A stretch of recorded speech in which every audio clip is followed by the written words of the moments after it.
जय श्री कृष्णा फ्रेंड्स। आज हम इस वीडियो में देखेंगे काइनेमेटिक्स के ग्राफ से रिलेटेड काफ़ी इंपॉर्टेंट क्वेश्चंस। ग्राफ से जो क्वेश्चंस जिस वैरायटी क्वेश्चन बन सकते हैं उसके ऊपर हम क्वेश्चन आज देखने वाले हैं। तो फ्रेंड्स देखिए, जो ग्राफ से क्वेश्चन है उसमें हमारा आज ये क्वेश्चन है। इस क्वेश्चन से हम बहुत सारे कंसेप्ट भी सीख लेंगे। साथ में इस क्वेश्चन में बोल रहे हैं कि ये ग्राफ दिया हुआ है वी टी मतलब कि वेलोसिटी और टाइम के बीच में रिलेशन दिया हुआ है, उसको इस तरह से रिप्रेजेंट किया है। तो इसमें वो कह रहे हैं, इसमें एक क्वेश्चन उन्होंने पूछा है कि एक तो फाइंड करना है हमें डिस्टेंस।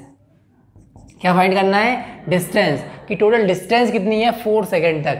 यहाँ से 0 से लेकर के 4 सेकंड तक आके उसने कितनी डिस्टेंस ट्रेवल की है इस पार्टिकल ने। और साथ में दूसरा क्वेश्चन पूछ रहे हैं कि फर्स्ट सेकंड में जो है एक्सेलरेशन बताना है। क्या बताना है? एक्सेलरेशन कि पहले सेकंड में एक्सेलरेशन कितना है। ये दो क्वेश्चन के आंसर हमें इस क्वेश्चन में देना है। और साथ में इससे रिलेटेड दूसरे कंसेप्ट वो इसमें जान लेंगे। देखिए पहला तो क्या है? डिस्टेंस फाइंड करने के लिए देखिए, जब भी वीटी ग्राफ जब भी दिया हो तो हमेशा याद रखिएगा कि वीटी ग्राफ का एरिया, मतलब कि वीटी ग्राफ है तो उसके अंडर जो एरिया आता है, उस ग्राफ के अंडर में जो एरिया आता है वो हमेशा क्या बताता है? वो डिस्प्लेसमेंट बताता है। लेकिन हम इसको पार्शियली जोड़ते जाएंगे तो डिस्टेंस हो जाएगा। तो फ्रेंड्स देखिए, हम पहले क्या करेंगे, इस ग्राफ का पूरा टोटल एरिया निकाल लेंगे। आप कहेंगे कि ऐसा ऊपर नीचे दिया हुआ है, ऐसा एरिया कैसे निकालें? तो हम फिर क्या करेंगे, इसमें हम देखिए, एक तो ये ट्राइंगल दिया हुआ है तो हम इस ट्राइंगल का छोटा सा पार्ट निकाल लेंगे। फिर एक ये रेक्टेंगल टाइप शेप से दिया है तो पहले एक इसका निकाल लेंगे, दूसरा इसका एरिया निकाल लेंगे। फिर देखिए, ये जो है एक छोटा सा ट्राइंगल यहाँ बना हुआ है तो तीसरा इसका एरिया निकाल लेंगे। फिर थोड़ा सा पार्ट ये दिया हुआ है तो इसका एरिया निकाल लेंगे, इसका एरिया प्लस ये तो ये पांचवा। इन पांचों जो एरिया हैं इनका छोटा छोटा एरिया हम निकालेंगे और साथ में जोड़ देंगे, हमारा क्या आ जाएगा? टोटल डिस्टेंस आ जाएगी। तो फ्रेंड्स सबसे पहले हम पहले का निकालेंगे। तो फर्स्ट पार्ट का जो एरिया है उसको निकालेंगे। क्या करेंगे? ट्राइंगल है तो इसका एरिया का फॉर्मूला क्या होता है? Half base into height. Half base कितना है? तो बेस है 0 से लेकर 1 क्या है? 1 है बेस। हाइट कितनी है? 20। तो इसका हम निकालेंगे तो क्या आएगा? 1/2 इंटू बेस कितना है? 1 इंटू 20। तो यहाँ से हमारा कितना निकल के आएगा? 10 मीटर क्या आ जाएगा? ये एरिया आ जाएगा। साथ में आप इसको देखते हैं तो ये रेक्टेंगल है तो रेक्टेंगल का देखिए, इसकी जो है ये वाली हाइट कितनी है? ये 20 है। और ये चौड़ाई कितनी है? ये ब्रेड्थ कितनी है? 1। तो इसको रेक्टेंगल का जो एरिया का फॉर्मूला होता है क्या होता है? Base into height. तो ये कितना हो जाएगा हमारा? 1 इंटू 20। तो ये हो जाएगा हमारा 20, मतलब कि ये एरिया आ जाएगा 20। अब देखिए, अब इसका ये एक छोटा सा ट्राइंगल दिया हुआ है। इस ट्राइंगल का फॉर्मूला फिर से वही हाफ बेस इंटू हाइट करेंगे। तो हाफ बेस कितना है? तो बेस से छोटा सा दिया हुआ है, 2 से लेकर 1 के बीच में कितनी डिस्टेंस हो गई? 1 की हो गई।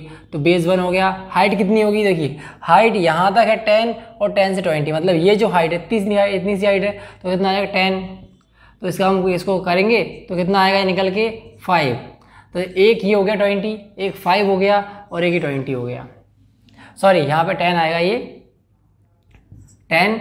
तो ये क्या हो गया? हमारे 3 एरिया जो थे, छोटे छोटे एरिया का हमने छोटे छोटे जो पार्ट्स थे उनका एरिया निकाल लिया है। अब इसका निकालेंगे, इसका फोर्थ वाले का। तो देखिए, ये क्या है हमारा? ये विड्थ हो गई है, ये हाइट हो गई। हाइट कितनी है? 10 है, विड्थ 1 है। तो इस फोर्थ वाले पार्ट का मैं इधर एरो खींच के लिख रहा हूँ। तो फोर्थ वाले पार्ट का एरिया कितना आएगा? 1 इंटू 10। तो ये हो जाएगा हमारा कितना? 10 मीटर। तो इसका एरिया आ गया। अब इस छोटे से पार्ट, ये फिफ्थ वाला पार्ट जो बचा है, इसका और निकाल लेंगे। तो इसकी विड्थ कितनी है? 1। हाइट कितनी है? 10। तो कितना आएगा? 10 इंटू 1। तो ये भी 10। इन पांचों को हम जोड़ देंगे, हमारा क्या आ जाएगा? पूरा टोटल एरिया आ जाएगा। तो देखिए क्या होगा? 20 प्लस 5, 20 इसका हो गया, प्लस 5 25, प्लस 10 और 10 कितना? 20 और 25 हो जाएगा कितना? 45 प्लस 10, ये 10। तो कितना हो जाएगा टोटल हमारा?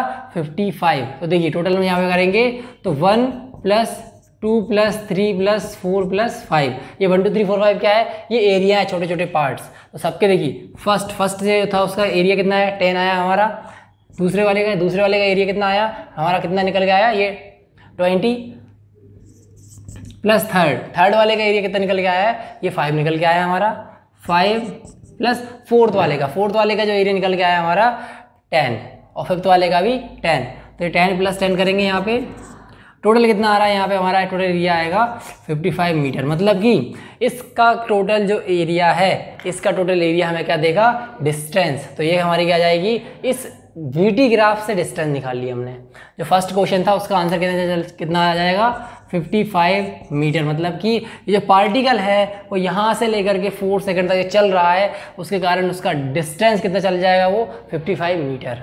अब देखिए, अब जो नेक्स्ट क्वेश्चन उसने क्वेश्चन में पूछा था कि इस फर्स्ट सेकंड में, मतलब 0 से लेकर के फर्स्ट सेकंड तक उसका एक्सेलेरेशन कितना था, और एक्सेलेरेशन कितना था, तो ये कैसे बताएंगे। तो फ्रेंड्स देखिए, इसके लिए सिंपल सा हम क्या करेंगे, आपको बस ये याद रखना है कि हमारा VT ग्राफ जो होता है, VT ग्राफ का जो स्लोप होता है, स्लोप मतलब क्या होता है, ढलान।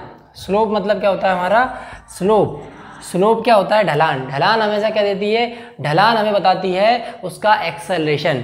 एरिया हमें बताता है क्या, एरिया बताता है उसका डिस्टेंस, और स्लोप हमें बताती है क्या, उसका एक्सेलरेशन। VT ग्राफ के बारे में बात कर रहा हूँ मैं, तो VT ग्राफ का स्लोप हमें बताएगा एक्सेलरेशन। हम इसका स्लोप निकालेंगे, तो स्लोप निकालेंगे क्या करना है, स्लोप मतलब होता है थीटा। तो थीटा क्या होगा, इसका स्लोप निकालना है, तो ये स्लोप है, तो हम क्या करेंगे, टेन थीटा करेंगे यहाँ से। तो tan theta equals to tan theta करेंगे, तो टेन थीटा कितना आएगा, परपेंडिकुलर ऑन बेस, परपेंडिकुलर कितना है 20 और बेस कितना है 1, तो P/B होता है हमारा। परपेंडिकुलर कितना है 20/1, मतलब कि 20 मीटर पर सेकेंड स्क्वायर। ये हमारा क्या आ जाएगा, एक्सेलरेशन आ जाएगा, मतलब इस पार्टिकल का 1 सेकंड के बीच में एक्सेलरेशन कितना है, 20 मीटर पर सेकेंड स्क्वायर। और यहाँ से दिख भी रहा है आपको, देखिए इसका मतलब क्या है, 1 सेकंड में 20 मीटर एक्सेलरेशन है। सेम यहाँ पे दिख रहा है, 1 सेकंड में उसने 20 मीटर उसकी वेलोसिटी कर दी है, मतलब एक्सेलरेशन डेफिनेटली 20 है। तो ये हमारा क्या हो गया क्वेश्चन। दोनों क्वेश्चन का साफ कंसेप्ट आप याद रखेंगे कि एरिया हमेशा वह डिस्टेंस देता है VT ग्राफ का, और जो है स्लोप हमें क्या देता है, एक्सेलरेशन बताता है। एक्सेलरेशन क्या बताता है, ये स्लोप जो है हमारा एक्सेलरेशन बताता है। अब एक क्वेश्चन मैं आपको दे रहा हूँ, आपको जो है इसका आंसर मुझे कमेंट करके देना है। क्वेश्चन जो है सिंपल सा क्वेश्चन है, आप बताएंगे मुझे कि इसका आंसर कौन सा होगा।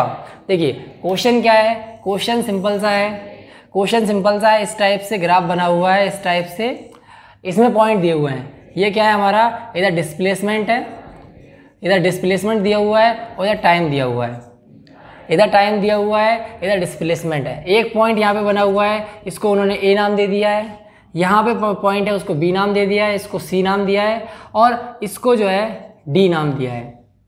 बस ये पूछ रहे हैं वो इस क्वेश्चन में कि इसमें से किस पॉइंट पे जो है इस पार्टिकल की इंस्टेंटेनियस, मतलब कि तात्क्षणिक या फिर इंस्टेंटेनियस जो वेलोसिटी है वो नेगेटिव होगी। बस आपको बताना है कि इस क्वेश्चन में इंस्टेंटेनियस मतलब कि जो वेलोसिटी है, वेलोसिटी वेक्टर के इंस्टेंटेनियस जो है कहाँ पे नेगेटिव होगी, ये आप मुझे कमेंट करके बताएंगे।